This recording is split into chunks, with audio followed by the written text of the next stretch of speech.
ರೀತಿಯ ತಪ್ಪುಗಳನ್ನು ಧೈರ್ಯವಾಗಿ ವಿರೋಧಿಸಿ ಶಹೀದ್ ಭಗತ್ ಸಿಂಗ್.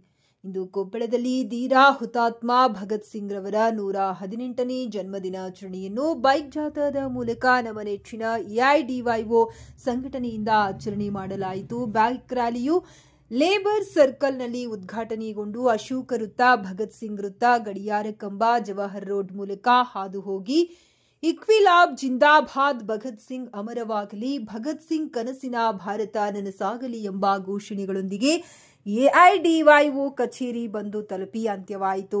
ಎಐಡಿವೈಒ ರಾಜ್ಯ ನಾಯಕರಾದ ಶರಣುಗಡ್ಡಿ ಬೈಕ್ ಜಾಥಾ ಉದ್ಘಾಟಿಸಿ ಮಾತನಾಡಿದರು. ಈ ಸಂದರ್ಭದಲ್ಲಿ ಜಿಲ್ಲಾಧ್ಯಕ್ಷರಾದ ಆರ್ವಿ ಕಾಮನೂರ್, ಸದಸ್ಯರಾದ ದೇವರಾಜ್ ಹೊಸ್ಮನಿ, ಸುಭಾನ್ ನೀಲರಗಿ, ಯುವಕರಾದ ಕಾಸಿ ನಾಗೇಶ್ ಹಳ್ಳಿ, ಶಿವಮೂರ್ತಿ, ಶಿವರಾಜ್, ಮಾರುತಿ, ಶರಣಬಸವ, ಮಂಜುನಾಥ್, ನಬಿ, ಕೊಪ್ಪಳ, ಹೊನ್ನೂರ್, ಬೋಚನಹಳ್ಳಿ ಮುಂತಾದವರು ಭಾಗವಹಿಸಿದ್ದರು. ಹಾಸ್ಟೆಲ್ಗಳಲ್ಲಿ ಮತ್ತೆ ಬೀದಿಗಳಲ್ಲಿ ನಾವು ಅವರ ವಿಚಾರವನ್ನು ಎಷ್ಟೊಂದು ನಾವು ಜನಗಳ ಮಧ್ಯೆ ಕೊಂಡೊಯ್ಯುವುದು ಆ ಪ್ರಯತ್ನವನ್ನು ನಾವು ಮಾಡಿದ್ದೇವೆ. ಇವತ್ತು ಕೊನೆಯ ಘಟ್ಟ.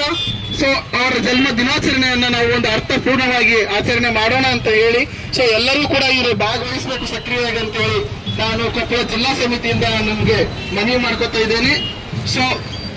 ಇವಾಗ ನಮ್ಮ ಕೊಪ್ಪಳ ಜಿಲ್ಲಾ ಸಮಿತಿಯ ಕಾರ್ಯದರ್ಶಿಗಳಾದಂತಹ ಶರಣುಗಡ್ಡಿ ಅವರು ಈ ಭಗತ್ ಸಿಂಗ್ ಅವರ ಕುರಿತು, ಅವರ ತ್ಯಾಗ ಬಲಿದಾನ ಕುರಿತು ಒಂದೆರಡು ಮಾತುಗಳನ್ನ ಜನಗಳಿಗೆ ತಿಳಿಸಬೇಕು ಅಂತ ಹೇಳಿ ನಾನು ಮನವಿ ಮಾಡ್ಕೊತಾ ಇದ್ದೀನಿ. ಕನಸು ನನಸಾಗಲಿ, ನನಸಾಗಲಿ ಭಾರತ. ಭಗತ್ ಸಿಂಗ್ ಕಂಡ ಸಮಾಜದ ವ್ಯವಸ್ಥೆ ನಮ್ಮ ಗುರಿ, ನಮ್ಮ ಗುರಿ. ಭಗತ್ ಸಿಂಗ್ ಕಂಡ ಸಮಾಜದ ವ್ಯವಸ್ಥೆ ನಮ್ಮ ಗುರಿ, ನಮ್ಮ ಗುರಿ. ಇನ್ಕಿಲಾಬ್ ಜಿಂದಾಬಾದ್, ಕ್ರಾಂತಿಕಾರಿ ವಿಚಾರಗಳು ಎಲ್ಲೆಲ್ಲೂ ಹರಡಲಿ. ಭಗತ್ ಸಿಂಗ್ ಅಮರ್ ಹೈ, ಭಗತ್ ಸಿಂಗ್ ಅವರ ವಿಚಾರಗಳು ಎಲ್ಲೆಲ್ಲೂ ಹರಡಲಿ. ವಿದ್ಯಾರ್ಥಿ ಜನ ಸ್ಫೂರ್ತಿ ಭಗತ್ ಸಿಂಗ್ ಅಮರ್ ಹೈ, ಅಮರ್ ಹೈ. ಭಗತ್ ಸಿಂಗ್ ನಮ್ಮ ಆದರ್ಶ, ನಮ್ಮ ಆದರ್ಶ. ವಿದ್ಯಾರ್ಥಿ ಜನರ ಆದರ್ಶ ಭಗತ್ ಸಿಂಗ್ ಅಮರ್ ಹೈ. ಇನ್ಕಿಲಾಬ್ ಜಿಂದಾಬಾದ್, ಎಐಡಿವೈಒ ಜಿಂದಾಬಾದ್. ಕ್ರಾಂತಿಕಾರಿ ವಿಚಾರಗಳು ಅಮರವಾಗಲಿ, ಅಮರವಾಗಲಿ.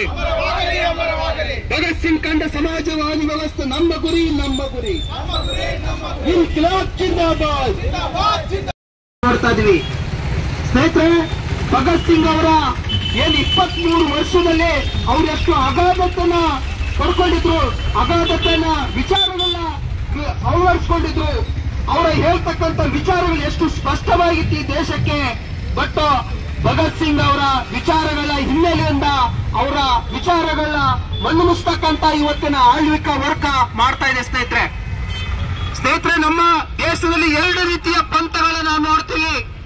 ಒಂದು ಬ್ರಿಟಿಷರ ಜೊತೆಗೆ ಹೊಂದಾಣಿಕೆ ಮಾಡಿಕೊಂಡು ರಾಜ ಪಂಥ, ಇನ್ನೊಂದು ಪಂಥ ಅಂತಂದ್ರೆ ಬ್ರಿಟಿಷರ ಜೊತೆಗೆ ಹೊಂದಾಣಿಕೆ ಮಾಡದೇನೆ ರಾಜರಹಿತ ಪಂಥ. ರಾಜರಹಿತ ಪಂಥ ಹೇಳ್ತಾ ಇರೋದು ಏನಂತಂದ್ರೆ, ಬ್ರಿಟಿಷರು ನೀವು ದೇಶನ ಆಳಕ್ಕೆ ಲಾಯಕ್ಕಿಲ್ಲ, ನಮ್ಮ ದೇಶದ ಅಧಿಕಾರ ಚುಕ್ಕಾಣಿ ಇಡಕ್ ನೀವ್ಯಾರು? ನಮ್ಮ ದೇಶದ ಅಧಿಕಾರ ಚುಕ್ಕಾಣಿ, ನಮ್ಮ ದೇಶದ ರಾಜಕೀಯ ವ್ಯವಸ್ಥೆ, ಸಾಮಾಜಿಕ ವ್ಯವಸ್ಥೆ, ಆರ್ಥಿಕ ವ್ಯವಸ್ಥೆನ ನಾವು ಇವತ್ತು ನಿರ್ಧಾರ ಮಾಡ್ತೀವಿ, ನೀವ್ಯಾರು ದೇಶ ಬಿಟ್ಟು ತೊಲಗ್ರಿ ಅಂತೇಳಿ ಭಗತ್ ಸಿಂಗ್ ಏನು ಕ್ರಾಂತಿಕಾರಿ ರಾಜರಹಿತ ಪಂಥ ಘೋಷಣೆ ಮಾಡಿತ್ತು ಸ್ನೇಹಿತರೆ. ಇವತ್ತು ಭಗತ್ ಸಿಂಗ್ ಅವರ ವಿಚಾರಗಳನ್ನ ಅವರ ಹಿಡಿಯತಕ್ಕಂತ ಮಾರ್ಗದಲ್ಲಿ ಇವತ್ತು ನಮ್ಮ ಎಐಡಿವೈಒ ಸಂಘಟನೆ ಇಡೀ ದೇಶದಂತ ಯುವ ಜನರ ಮಧ್ಯೆ ಅವರ ವಿಚಾರಗಳನ್ನ ಕೊಂಡೋಗ್ತಾ ಇದೆ. ಇವತ್ತು ಯಾವುದೇ ದೇಶದ ಕ್ರಾಂತಿಕಾರಿಗಳು, ಇವತ್ತು ಯಾವುದೇ ಬದಲಾವಣೆ ಬಂದಿರೋದು ಯುವ ಜನರ ಒಂದು ಒಗ್ಗಟ್ಟಿನಿಂದ. ಯಾವುದೇ ದೇಶದಲ್ಲಿ ಬದಲಾವಣೆ ಬರುತ್ತಂದ್ರೆ ಅಲ್ಲಿರ್ತಕ್ಕಂಥ ವಿದ್ಯಾರ್ಥಿ ಯುವ ಜನರಿಂದ. ಹಾಗಾಗಿ ಅವರು ಭಗತ್ ಸಿಂಗ್ ಕೂಡ ನಮ್ಮ ದೇಶದಲ್ಲಿ ಒಂದು ಮೂಲಭೂತ ಬದಲಾವಣೆ ಬರಬೇಕು. ಕೇವಲ ಬ್ರಿಟಿಷರನ್ನು ಓಡಿಸೋದಷ್ಟೇ ನಮ್ಮ ಕೆಲಸ ಅಲ್ಲ, ಬ್ರಿಟಿಷರನ್ನು ಓಡಿಸೋದು ನಮ್ಮ ಮೊದಲನೇ ಹೆಜ್ಜೆ.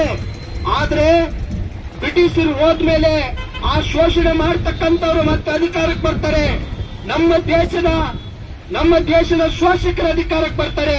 ಬಿಳಿಯರ ಜಾಗದಲ್ಲಿ ಮತ್ತೆ ನಮ್ಮ ದೇಶದ ಶೋಷಕರು ಅಧಿಕಾರ ನಡೆಸ್ತಾರೆ. ಇಂಥ ಒಂದು ಸ್ವಾತಂತ್ರ್ಯ ನಮಗೆ ಬೇಕಾಗಿಲ್ಲ. ಶೋಷಣೆ ಮೇಲೆ ನಿಂತಿರ್ತಕ್ಕಂಥ, ಅನ್ಯಾಯದ ಮೇಲೆ ನಿಂತಿರ್ತಕ್ಕಂಥ ವ್ಯವಸ್ಥೆ ಮೂಲಭೂತ ಬದಲಾವಣೆ ಬರಬೇಕು. ಮತ್ತೆ ಬ್ರಿಟಿಷರ ಜಾಗದಲ್ಲಿ ನಮ್ಮ ಶೋಷಕರ ಅಧಿಕಾರಕ್ಕೆ ಬಂದ್ರೆ ಮತ್ತೆ ಅದೇ ಸಮಸ್ಯೆ ಮುಂದುವರಿತ ಅಂತ ಹೇಳಿ ಭಗತ್ ಸಿಂಗ್ ಅವತ್ತೇ ಹೇಳಿದ್ರು. ಇವತ್ತು ಅವ್ರು ಹೇಳಿರ್ತಕ್ಕಂಥದ್ದು ಅವತ್ತು ಹೇಳಿರ್ತಕ್ಕಂಥ ಇವತ್ತು ಸತ್ಯವಾಗಿದೆ.